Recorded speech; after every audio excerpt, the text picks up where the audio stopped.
Welcome to Down Home with Ann Schach. Today I'm going to discuss the card that was made for the Paper Players Challenge, All You Need Is Love. For this particular challenge, I wanted to create something which was feminine and a little vintage. So I selected paper from the Attic Boutique collection. This paper I feel is vintage, and because of the colors, very feminine. This particular pattern right here, which has the soft suede script and also some floral decorations on it, coordinates quite well with the Daffodil Delight pattern. And of course, this is all anchored onto the darker soft suede pattern. The sentiment is from the Valentine Love stamp set, which is from the large catalog. I just used a soft suede Stampin' Right marker and marked the love part of the sentiment and left the always off of it. The entire sentiment itself says love, and then always is below it.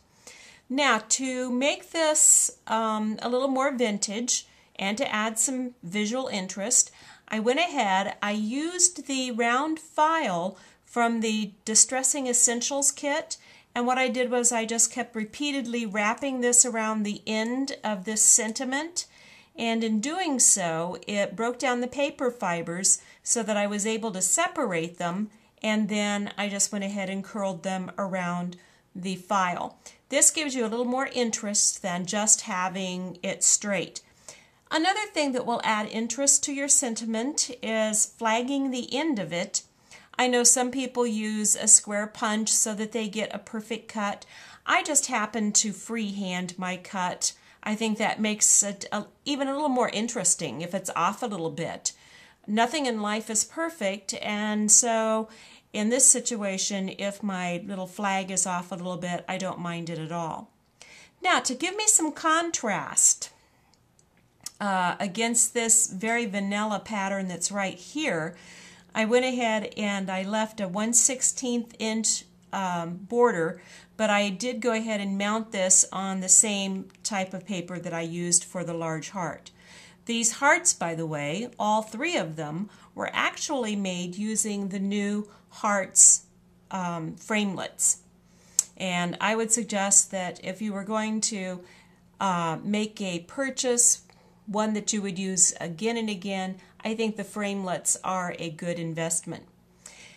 As far as other details on this card, of course, once I punched this heart, or I didn't punch it, once again I used the framelits, but once I made this little heart, I didn't feel like it was really doing much for the card, so I thought, well, we'll try to save it.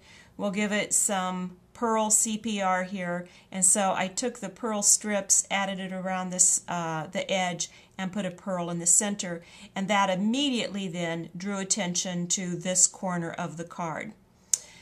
Other things that I did that added a touch of femininity and also added a little bit of a vintage flair to it was I made a double bow, and this is made out of the Pool Party seam binding. The Pool Party seam binding is new in the Occasions Mini in this particular color. It's a new color for us. The little heart trinklets, I just invented a new word. The little heart trinkets that we see here are also from the Occasions Mini. I just attached them using some of the Pool Party baker's twine. Now what I did was I looped this around, and once again it's one of those things where I get something finished and then I decide to add to it, and these little trinkets came as an afterthought. So I'd already attached my bow, and I'm going to actually pull this out a little bit. There we go. Now it's looking a little nicer. But I'd already attached it, and I tried to get it back off because I was going to tie the baker's twine around it, and it ended up that I was afraid that I was going to mess up everything, because the way that I make these ruffles, I actually use glue dots to hold them down, and with the seam binding it's a little difficult to remove it once it's been placed down with the glue dots. So what I did was I took my baker's twine and I just used a little pokey probe and stuck it underneath here and held it in place with a glue dot.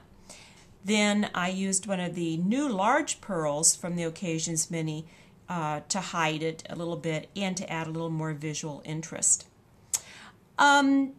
Probably the piece that maybe a lot of people are attracted to is the Cupid.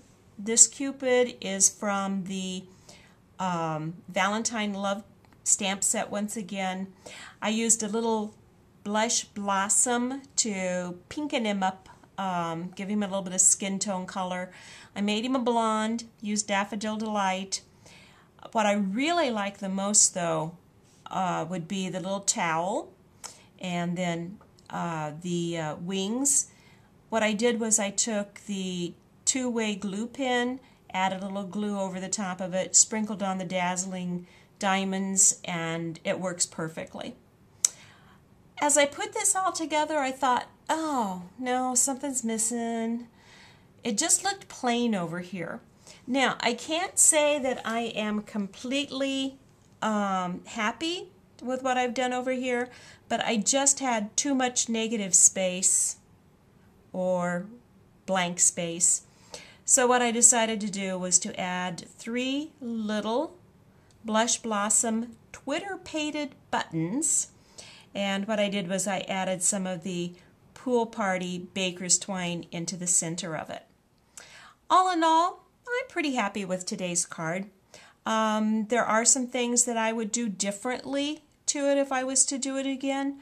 For example, I think that I would maybe, well, I know definitely, not maybe, I would put my trinkets on and then attach my ribbon to it. I had toyed around with putting a seam binding rose over here. I decided that was just maybe too much, but now that I think about it, maybe one of those little seam binding rosettes would have been fine right here where I had placed these buttons. So there you have it. If you have any questions about today's card, don't hesitate to email me, and I'll see you next time right here in my kitchen. Bye-bye.